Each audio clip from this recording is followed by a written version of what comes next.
ಎಲ್ಲರಿಗೂ ನಮಸ್ಕಾರ. ನಾನು ಕಲಿಕಾ ಮಾಲಿಕೆ ಯೂಟ್ಯೂಬ್ ಚಾನಲ್ನಿಂದ ರೇಖಾ ಕಣೇಕಲ್ ಮಾತಾಡ್ತಾ ಇರೋದು. ಇವತ್ತಿನ ವಿಷಯ ಮಗುವಿನ ಆಹಾರ ಅನ್ನೋದ್ರ ಬಗ್ಗೆ ನಾನು ಮಾತಾಡ್ತಾ ಇದ್ದೀನಿ. ಮಗುವಿಗೆ ಎಂತಹ ಆಹಾರ ಕೊಡಬೇಕು ಮತ್ತು ಯಾವ ರೀತಿ ಬೆಳವಣಿಗೆಗೆ ತಾಯಿಯ ಪಾತ್ರ ಎಷ್ಟು ಮುಖ್ಯ ಅನ್ನೋದ್ರ ಬಗ್ಗೆ ನಾನಿಲ್ಲಿ ಹೇಳ್ತಾ ಇದ್ದೀನಿ. ಇನ್ನು ಬೆಳಗ್ಗೆ ಮಗುವಿನ ಏಳಿಸುವಾಗ ಶಾಲೆಗೆ ಹೋಗಬೇಕು, ಬೇಗನೆ ಏಳು ಅಂತ ಹೇಳೋದ್ರ ಬದಲು ನಿನಗೆ ಏನೋ ಒಂದು ಸರ್ಪ್ರೈಸ್ ಕೊಡ್ತೀನಿ, ಬಹಳ ಖುಷಿ ಆಗ್ತದೆ ಅನ್ನುವ ಒಂದು ಮಾತಿನಿಂದ ಆ ಮಗುವಿನ ಎಬ್ಸಿದ್ದೆ ಆದರೆ ಆ ಮಗು ಇಡೀ ದಿವಸ ಉಲ್ಲಾಸಭರಿತವಾಗಿರ್ತದೆ. ಮತ್ತು ನೀವೇನು ಮಾಡಬೇಕು, ಒಂದೇನೋ ಮಗುವಿಗೆ ಖುಷಿ ಆಗುವಂತಹ ಮಾತಿನಿಂದ ಆ ಮಗುವಿನ ಎಬ್ಬಿಸ್ರಿ. ಮತ್ತು ಎದ್ದ ತಕ್ಷಣ ಕೈಗಳನ್ನು ಉಜ್ಜಿಕೊಂಡು ಕರಾಗ್ರೆ ವಸತೆ ಲಕ್ಷ್ಮಿ ಅಂತ ಹೇಳಿಕೊಟ್ಟದ್ದನ್ನು ಶ್ಲೋಕ ಹೇಳಿಸ್ರಿ. ಮತ್ತು ಸಮುದ್ರೇ ವಸನೆ ದೇವಿ ಅಂತ ಭೂಮಿ ತಾಯಿಗೆ ನಮಸ್ಕಾರ ಮಾಡಿಸಿ ಬಾತ್ರೂಮಿಗೆ ಕರ್ಕೊಂಡು ಬಂದು ಹಲ್ಲು ಉಜ್ಜಿ ಮುಖ ತೊಳಸಿ ಹಾಲು ಕುಡಿಸುವ ಒಂದು ಸಂಪ್ರದಾಯವನ್ನು ನೀವು ಮಗುವಿಗೆ ಬೆಳೆಸಬೇಕು. ಏನಂತಂದ್ರೆ ಹಾಲು ಎಂತೆಂಥದೋ ಹಾಲು ಕುಡಿಸ್ಬೇಡ್ರಿ, ಪೌಡ್ರ್ ಹಾಲು ಕುಡಿಸ್ಬೇಡ್ರಿ. ಆಮೇಲೆ ಮಿಕ್ಸ್ ಬರ್ತದೆ, ಈಗ ಡೈರಿ ಹಾಲು ಮಿಕ್ಸ್ ಬರ್ತದೆ, ಅದನ್ನು ಕುಡಿಸೋದು ಬಿಟ್ಟು ಆಕಳ ಹಾಲನ್ನು, ಪ್ಯೂರ್ ಆಕಳ ಹಾಲನ್ನು ಮಕ್ಕಳಿಗೆ ಕುಡಿಸಿದ್ರೆ ಅದು ಬಹಳ ಪೌಷ್ಟಿಕತೆಯಿಂದ ಕೂಡಿರ್ತದೆ ಅಂತ ಇಲ್ಲೇ ಮಗುವಿಗೆ ಭರಿತವಾದ ಆಕಳ ಹಾಲು ಕುಡಿಸ್ರಿ. ಮತ್ತು ಊಟ ಮಾಡುವ ಪದ್ಧತಿ ಅಂತಂದ್ರೆ ನೀವು ಏನು ಮನೆಯೊಳಗೆ ಅಡುಗೆ ಮಾಡ್ತಿರೋ ಅದನ್ನು ಮಗುವಿಗೆ ಊಟ ಮಾಡಿಸ್ರಿ. ಒಂದು ತರಕಾರಿ ಆಗಿರ್ಬೋದು, ಒಂದು ರೊಟ್ಟಿ ಚಪಾತಿ ಆಗಿರ್ಬೋದು, ಅನ್ನ ಆಗಿರ್ಬೋದು, ಮೊಸರು ಮಜ್ಜಿಗೆ ಬೆಣ್ಣೆ ತುಪ್ಪ, ಹಿಂಗೆ ಎಲ್ಲವನ್ನೂ ಆ ಮಗುವಿಗೆ ರುಚಿಯನ್ನು ತೋರಿಸ್ರಿ. ಅದು ಉಪ್ಪು ತಿನ್ನಂಗಿಲ್ಲ, ಖಾರ ತಿನ್ನಂಗಿಲ್ಲ ಅಂತ ನೀವೇ ಅದನ್ನು ಹೇಳೋದ್ರ ಬದಲು ಅದನ್ನು ಎಲ್ಲವನ್ನ ರುಚಿಯನ್ನು, ಇದು ಹಿಂಗದ, ಇದ್ರೊಳಗೆ ಹಿಂಗದ, ತರಕಾರಿಯ ಬಗ್ಗೆ ಆ ಮಗುವಿಗೆ ಕಲ್ಪನೆ ಕೊಡ್ರಿ.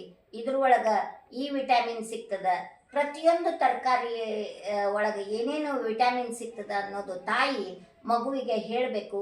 ಮತ್ತು ರೊಟ್ಟಿ ಚಪಾತಿಯನ್ನು ಆ ಪಲ್ಯವನ್ನು ಇಟ್ಟು ರೋಲ್ ಮಾಡಿಕೊಟ್ಟು ಈಗಿನ ಒಂದು ಆಧುನಿಕತೆ ಒಳಗೆ ಅವ್ರಿಗೆ ಏನು ಇಷ್ಟ ಆಗ್ತದೆ, ಯಾವ ಶಬ್ದ ಇಷ್ಟ ಆಗ್ತದೆ ಆ ಶಬ್ದದಿಂದ ಆಹಾರವನ್ನು ಊಟ ಮಾಡಿಸ್ಲಿಕ್ಕೆ ಪ್ರಯತ್ನ ಮಾಡಿರಿ. ಮತ್ತು ತಾಯಂದರು ಇದರ ಒಳಗೆ ಬಹಳ ಮಹತ್ವದ ಪಾತ್ರ ಅದ.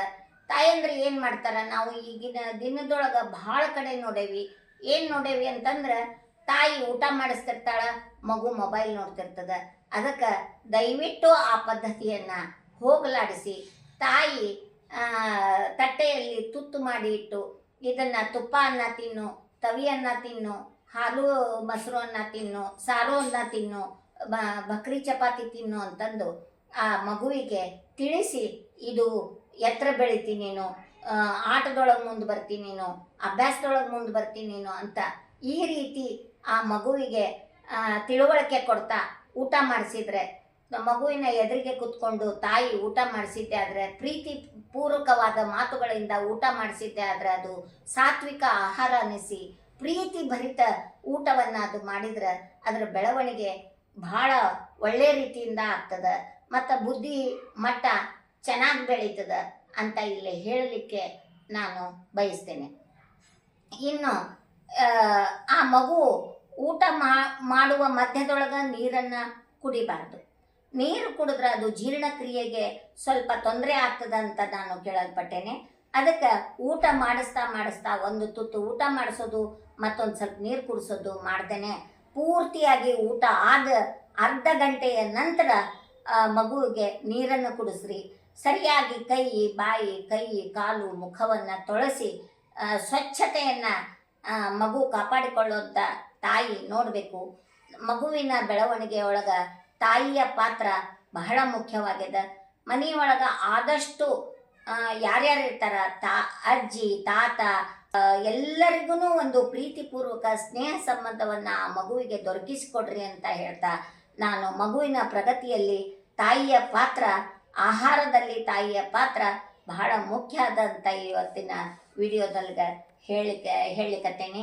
ನೀವು ಈ ವಿಡಿಯೋ ಇಷ್ಟ ಆದರೆ ಸಬ್ಸ್ಕ್ರೈಬ್ ಮಾಡ್ಕೊಳ್ರಿ, ಲೈಕ್ ಮಾಡಿರಿ, ಶೇರ್ ಮಾಡಿರಿ ಅಂತ ಹೇಳಿ ಇವತ್ತಿನ ಈ ವಿಡಿಯೋವನ್ನು ಮುಗಿಸ್ತಾ ಇದ್ದೇನೆ.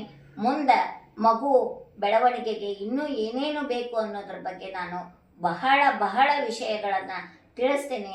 ಅದರ ಸದುಪಯೋಗ ಪಡಿಸ್ಕೊಳ್ರಿ.